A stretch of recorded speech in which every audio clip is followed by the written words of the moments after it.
So, hello everyone. So, the problem is input 25 numbers in a 5x5 array and find the greatest number in each row and the sum of negative odd numbers. So, this code creates a 5x5 2D array to store 25 numbers. And ito naman, this variable will store the sum of negative odd numbers. And this loop fills the array. This loop. So the I loop, the for I loop, this is for the rows, and the for A loop is for the columns. And this code stores the 25 inputs into the 5x5 array. This code, mag-start siya mag-loop through every row.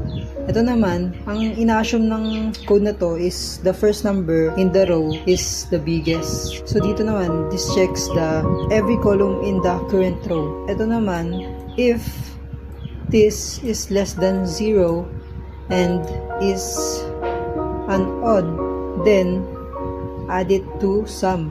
So ito naman, if the current number is greater than max, then max is the current number. Yan. Ito naman, nagdi-display ng greatest in row and sum of negative odd elements. And dito, every row may plus 1. So, 1 to 5 is each row. So, greatest in row 1 yun. Tapos, hanggang sa 10, greatest in row 2. Yan.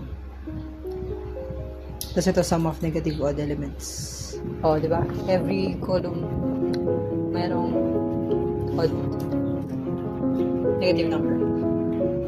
Ang greatest number for each row, for each 5 numbers is number 4. Kasi siya yung pinaka malaking number.